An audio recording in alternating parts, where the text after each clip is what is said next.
America అంటేనే world super power. అత్యాధునికమైనటువంటి ఆయుధాలు, upgraded technology. ప్రపంచంలో ఎక్కడైనా ఎన్ని ఆయుధాలైనా ఒకేసారి తట్టుకోగల అపారమైన మిలిటరీ శక్తి. కానీ ఇప్పుడు అదే అమెరికాలో వణుకు మొదలైంది. అవును, మీరు వింటోంది నిజమే, అక్షరాల నిజం.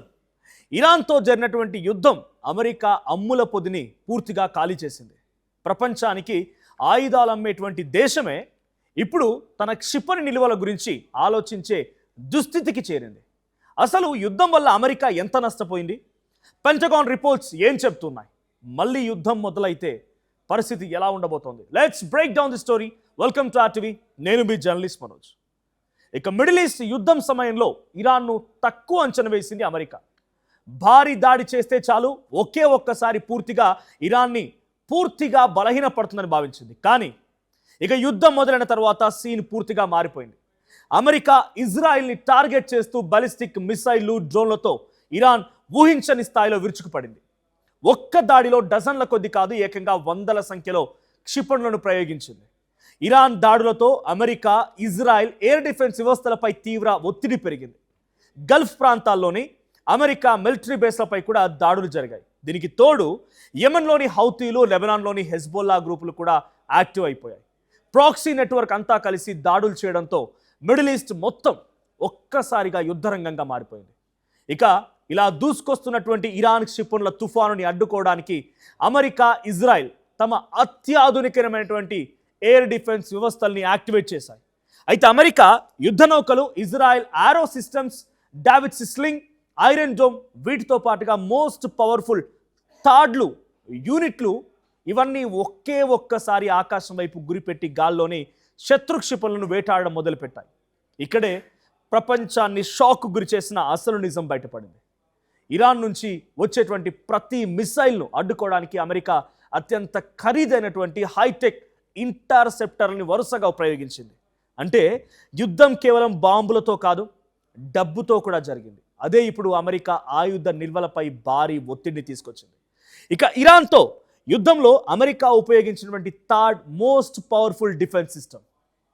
థర్డ్ అంటే terminal high altitude air defence. Ballistic మిసైల్స్ను గాల్లోనే పేల్చేసినటువంటి అత్యాధునిక రక్షణ వ్యవస్థ ఇది. ఇక ఇరాన్ ప్రయోగించేటువంటి బాలిస్టిక్ క్షిపణులు ముందుగా భారీ ఎత్తుకు వెళ్ళి అక్కడి నుంచి అత్యంత వేగంగా భూమిపైకి లక్షలకు పైగా దూసుకొస్తాయి.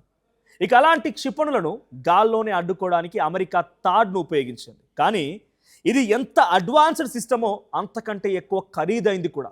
ఒక్కో థాడ్ ఇంటర్సెప్టర్ ఖర్చు దాదాపుగా 100 నుంచి 150 కోట్ల రూపాయల వరకు ఉంటుంది. అంటే ఇరాన్ నుంచి ఒక మిసైల్ వస్తే దాన్ని అడ్డుకోవడానికి అమెరికా కోట్ల రూపాయలు విలువైనటువంటి ఇంటర్సెప్టర్లను వినియోగించింది. ఇక భూమిపై థాడ్ రక్షణ ఇస్తూ ఉంటే మధ్యధర సముద్రంలోని అమెరికా హైటెక్ యుద్ధ నౌకలు కూడా ఫుల్ యాక్టివేట్ అయ్యాయి. అక్కడి నుంచి స్టాండర్డ్ మిసైల్ 3, స్టాండర్డ్ మిసైల్ 6లని భారీ స్థాయిలో ప్రయోగించింది. అమెరికా SM-3 ప్రధానంగా ఇరాన్ లాంగ్ రేంజ్ బాలిస్టిక్ మిసైల్ను స్పేస్ అంచుల్లోనే కూల్చేసింది. ఇక SM-6 విషయానికి వస్తే ఇది డ్రోన్లు, ఫైటర్ జెట్లు, క్రూజ్ మిసైళ్లు, ఇలా ఒకేసారి అనేక రకాల టార్గెట్లను అడ్డుకుంటుంది. ఇక ఇరాన్ తీవ్ర దాడులకు మధ్యధర సముద్రంలోని అమెరికా నౌకలు రాత్రి పగలు తేడా లేకుండా ఈ కోట్లాది రూపాయల విలువైనటువంటి SM మిసైళ్లను రాకెట్ల ఫైర్ లాంచ్ చేసింది. ఇక ఇది 100 కోట్ల మిసైల్ని విచ్చలవిడిగా వాడేయడం వల్లే పెంటగాన్కు ఊహించినటువంటి షాక్ తగిలిందని అనలిస్టులు చెప్తున్నారు. ఇలా యుద్ధ సమయంలో ఇరాన్పై అమెరికా 200కు పైగా థాడ్ క్షిపణులను ప్రయోగించింది. వీటితో పాటు మధ్యధర సముద్రంలో మోహరించినటువంటి యుద్ధ నౌకల నుంచి 100కు పైగా స్టాండర్డ్ మిసైల్ 3, స్టాండర్డ్ మిసైల్ 6లను కూడా వినియోగించింది. దీంతో పెంటగాన్ వద్దున్నటువంటి ఇంటర్సెప్టర్ నిల్వలు సగానికి పడిపోయాయి. ఇప్పుడు అమెరికా వద్ద కేవలం 200 థాడ్ ఇంటర్సెప్టర్లు మాత్రమే ఉన్నట్టుగా తెలుస్తోంది.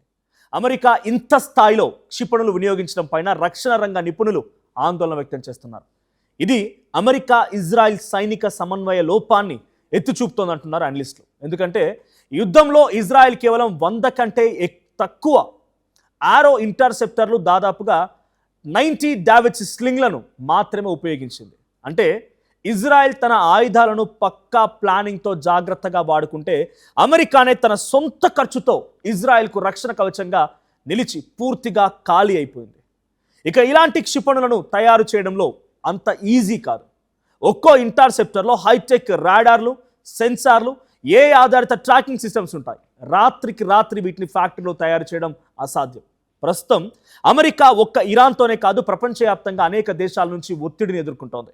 ఇలాంటి టైంలోనే సగం స్టాక్ ఖాళీ అయిపోవడం అమెరికాకు పెద్ద సవాల్ని డిఫెన్స్ ఎక్స్పర్ట్స్ చెప్తున్నారు. ఇక ఇరాన్ మైండ్ గేమ్ చూసి మిలిటరీ నిపుణులు సైతం షాక్ అయ్యారు.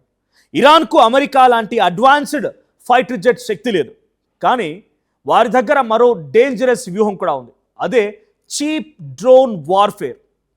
ఇరాన్ తయారు చేసే ఒక్క ఆత్మాహుతి డ్రోన్ ఖర్చు కేవలం కొన్ని లక్షల రూపాయలు మాత్రమే, కానీ దాన్ని కూల్చడానికి అమెరికా వాడే ఒక్కో ఇంటర్సెప్టార్ ఖర్చు వందల కోట్ల రూపాయలు. దీన్నే మిలిటరీ ప్రపంచంలో వార్ ఆఫ్ అట్రిషన్ అని కూడా పిలుస్తూ ఉంటారు. అంటే శత్రువును నేరుగా ఓడించడం కాదు, అతని ఆయుధ నిలువలని, ఆర్థిక వనరులని క్రమంగా ఖాళీ చేసి మోకాళ్ళ మీద కూర్చోబెట్టడం కూడా. దీనికోసమే ఇరాన్ స్వామ్ అటాక్ అనే టెక్నిక్ను ఉపయోగించింది.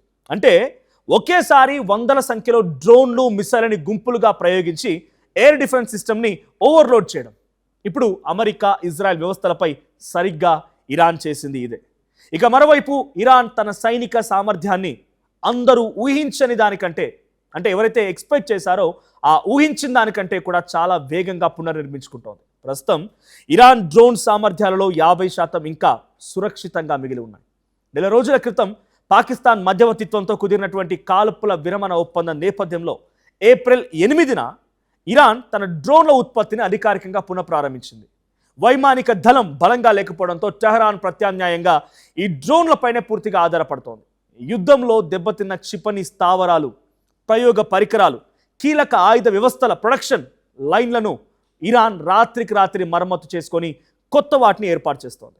ఇక అమెరికా ఇంటెలిజెన్స్ ప్రకారంగా ఇరాన్ క్షిపణుల తయారీకి ఉపయోగించేటువంటి కీలకమైన విడిభాగాలను, సాంకేతికతను చైనా సరఫరా చేస్తోంది. అయితే అమెరికా ఆర్థిక దిగ్బంధనం కారణంగా ఈ సహాయం ప్రస్తుతానికి కొంత పరిమితంగానే సాగుతోంది. మరోవైపు రష్యా నుంచి కూడా ఇరాన్కు కీలక సైనిక సాయం అందుతున్నట్టుగా అంతర్జాతీయ మీడియాలో వార్తలు చక్కర్లు కొడుతున్నాయి. చైనా, రష్యాల సాయంతో ఇరాన్ తన అమ్ముల పొదిని మళ్ళీ నింపుకుంటోంది అని అమెరికా భావిస్తోంది. ఇక్కడే అమెరికాకు అసలు భయం మొదలైంది. ప్రస్తుతం అమెరికా ఒక్క ఇరాన్తోనే కాదు, చైనా, రష్యా, ఉత్తర కొరియా వంటి దేశాల నుంచి కూడా వ్యూహాత్మక ఒత్తిడిని ఎదుర్కొంటోంది. చైనా దగ్గర వేల సంఖ్యలో బాలిస్టిక్ మిసైళ్లు ఉన్నాయి. ఒకవేళ చైనా తైవాన్పై దాడి చేస్తే దాన్ని అడ్డుకోవడం అమెరికాకు పెద్ద సవాల్గా మారుతుంది. అయితే ఆపరేషన్ ఎపిక్ ఫ్యూరీలో తమ రక్షణ వ్యవస్థలు సమర్థవంతంగా పనిచేశాయని అమెరికా చెప్తోంది. కానీ వాస్తవాలు మాత్రం వేరేలా ఉన్నాయి. అత్యాధునిక ఆయుధాలు ఇప్పుడు కేవలం ట్యాంకులు, ఫైటర్ జెట్లతో జరగడం లేదు. డ్రోన్లు, హైపర్సోనిక్ మిసైళ్లు, స్మార్ట్ టెక్నాలజీ యుద్ధ స్వరూపాన్ని మార్చేస్తూ ఉన్నాయి. ఒకప్పుడు ఎవరి దగ్గర ఎక్కువ మిలిటరీ శక్తి ఉందనేది మాట్లాడుకునేవారు, కానీ ఇప్పుడు మాత్రం ఎవరు ఎక్కువ కాలం ఆయుధాలు ఖర్చును తట్టుకొని నిలబడగలుగుతున్నారనేదే ఇంపార్టెంట్గా మారింది. ఒకప్పుడు ప్రపంచాన్ని భయపెట్టినటువంటి అమెరికా మిలిటరీ పవర్ ఇప్పుడు ఆయుధాల ఖర్చుతో టెన్షన్ పడుతోంది. రేపటి యుద్ధాల్లో గెలిచేది కేవలం బలమైనటువంటి దేశం కాదు, ఎక్కువ కాలం యుద్ధాన్ని భరించగల దేశం మాత్రమే. ఇదే ఇరాన్ వార్ ప్రపంచానికి నేర్పిన అతిపెద్ద లెసన్. ఇరాన్ ఇప్పుడు అమెరికాకి ఒక మంచి గుణపాఠం నేర్పించిందని మీరు అనుకుంటున్నారా? అమెరికా ఈ స్థాయిలో చాలా ఘోరాతిఘోరంగా తన వెపన్ని లూజ్ అయిపోయి రేపటి రోజున పోయేటువంటి దేశాల దగ్గర కూడా సైలెంట్ అయిపోయే అవకాశం ఉందా? అమెరికాకి మంచి గుణపాఠం దొరికిందా? మీరేమనుకుంటున్నారు? Please do comment.